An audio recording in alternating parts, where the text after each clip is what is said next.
Well, good morning, and I'd like to welcome you back to our final Anchored in the Word morning reflection for the week. And as you've joined us this week, I hope that the things we've talked about have been both encouraging and they've also helped you to think about this issue very biblically. What I'd like to do today is just pull it all together and give you some practical final thoughts of application. So let's turn in our Bibles one more time to Luke chapter 20. We'll read it and then dig into some application. It says, "And they watched him and sent forth spies which should feign themselves just men, that they might take hold of his words, so they might deliver him unto the power and authority of the governor. And they asked him, saying, Master, we know that thou sayest and teachest rightly, neither acceptest thou the person of any, but teachest the way of God truly. Is it lawful for us to give tribute unto Caesar or no? But he perceived their craftiness and said unto them, Why tempt ye me? Show me a penny. Whose image and superscription hath it? They answered and said, Caesar's. He said unto them, Render therefore unto Caesar the things which be Caesar's, and unto God the things which be God's. And they could not take hold of his words before the people. They marveled at his answer and held their peace." Now, as we think about this passage of Scripture, we want to be practical about how to live in the light of truth. And so let me give you a very basic application. As we think about these truths, we are called to rest in the wisdom of the same Lord and Master who navigated the situation perfectly. He is good.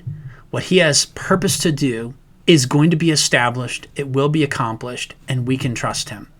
And so there are a couple of different ways that we can do this. First of all, we can focus in on the wisdom side of this. We talk of God's wisdom. We need to be careful that we don't get duped by flattery and allow our pride and our ego to get in the way. As Christ handled these people, one of the reasons he was able to handle it wisely is because he could perceive the kinds of people that they were, and he could perceive the intention of their heart, and he was in no way duped by it. And we can learn from that.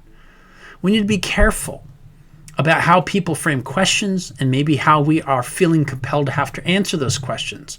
I think this is especially true when it comes to apologetics.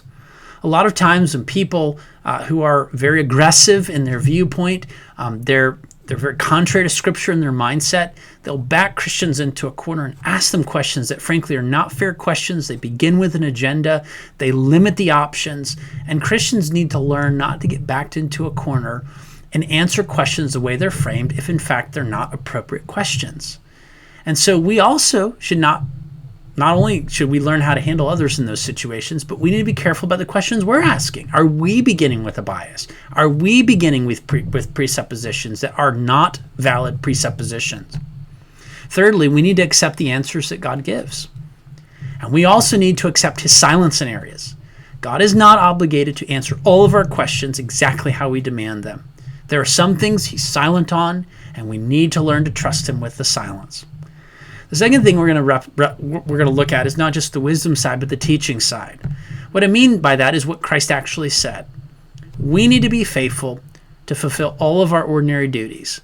That's true when it comes to relationship to government. That's true when it comes to relationship to authority in the church context.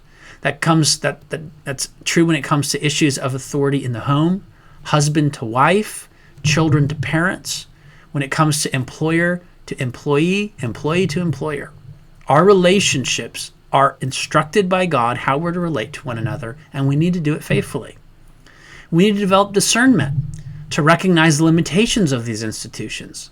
Sometimes Christians get backed into a corner, and there are things that they frankly should not obey, and they need to learn how to look at those things objectively, how to have discernment, and how to choose to do what is right and to submit to the higher authority.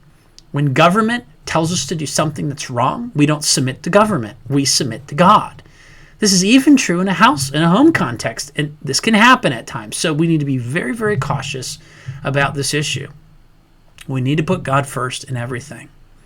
I think about that verse where Jesus says, if you don't hate your father, your mother, your wife, your children, your own life also, you can't be my disciple. What is his point? Not that he wants us to despise people, including ourselves. It's that the highest authority is always God. We must submit to him supremely.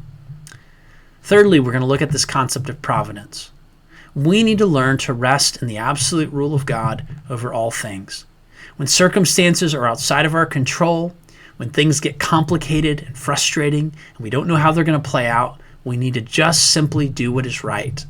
And we need to trust God with how those things are going to ultimately follow through. He is working all things together for good. We need to learn to trust him to do that. He's going to complete what he started, and it's going to be good in the end. Well, that's a lot for us to process this week. I hope you have a great rest of your week. If this has been an encouragement to you, share this with people who can be blessed by it. I hope that we'll see many of you on Sunday as we gather for worship. Have a blessed rest of your day, and Lord willing, we'll see you next time. Bye now.